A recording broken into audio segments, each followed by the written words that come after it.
নমস্কার দর্শক বন্ধুরা, আমি দীপান্বিতা। আজ আমি আপনাদের কাছে শেয়ার করছি অমৃত স্বাদের কুমড়োর পায়েসের রেসিপি।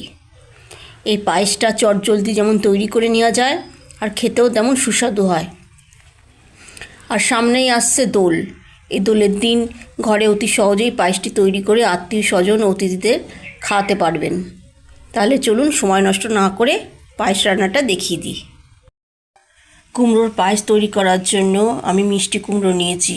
এই কুমড়োটাকে খোসা ছাড়িয়ে দু টুকরো করে জল দিয়ে ভালো করে ধুয়ে নিয়েছি।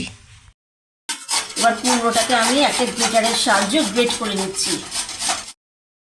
এই কুমড়োগুলোকে যত মিহি করে কোচাবেন পায়েসের স্বাদ ততই ভালো হবে। এবার গ্যাসটা জ্বালিয়ে কড়ার মধ্যে দিয়েছি 4 চামচ ঘি। ঘিটা এবার গরম হয়ে গেছে। এবার ঘিয়ের মধ্যে দিয়ে দিলাম কুচিয়ে নেওয়া কুমড়োগুলো। এবার গ্যাসের ফ্লেমটাকে মিডিয়াম টু হাইতে রেখে কুমড়োগুলোকে ঘিয়েতে ভালো করে ভেজে নিতে হবে।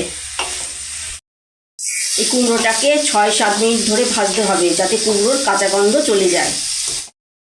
কুমড়োটা এবার আমার ভালো করে ভাজা হয়ে গেল। এবার এর মধ্যে দিয়ে দিলাম 2 কাপ দুধ। এই দুধটাকে আমি আগে থেকে জাল করে রেখে দিয়েছিলাম, আর এই দুধটার সঙ্গে কুমড়োটাকে ভালো করে মিশিয়ে নিচ্ছি। পায়েসটা এরকম শুকিয়ে এলে অনবরত নাড়তে হবে খুন্তির সাহায্যে, নাহলে পায়েসটা নিচে লেগে যেতে পারে। পায়েসটা এবার আমার হয়ে এসছে। এবার এর মধ্যে দিয়ে দিলাম স্বাদ অনুযায়ী চিনি, আর দিলাম 1 চিমটি নুন। এবার নুন আর চিনিটাকে পায়েসের সঙ্গে ভালো করে মিশিয়ে নিলাম।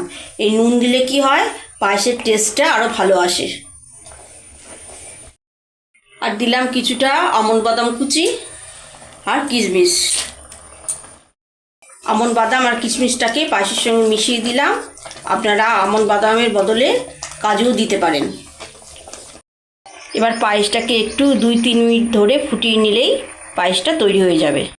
3 মিনিট ধরে ফোটানোর পর পায়েসটা এবার আমার তৈরি হয়ে গেছে। এবার শেষে দিয়ে দিলাম এর মধ্যে কিছুটা এলাচের গুঁড়ো। এবার এলাচের গুঁড়োটা পায়েসের সঙ্গে মিশিয়ে দিলাম, আর পায়েসটা আমার তৈরি হয়ে গেল। এবার গ্যাসটাকে আমি অফ করে দিলাম। এবার একটু টেস্ট করে দেখি খেতে কেমন হয়েছে। এটা খেতে অপূর্ব স্বাদের হয়েছে। আপনাদের যদি আমার এই আজকের রেসিপিটি ভালো লেগে থাকে, লাইক, শেয়ার ও কমেন্টস করবেন। আর আমার চ্যানেলটিকে সাবস্ক্রাইব করার জন্য আপনাদের কাছে একান্তভাবে অনুরোধ রইল। সবাই সুস্থ থাকবেন, ভালো থাকবেন। হ্যাপি হোলি।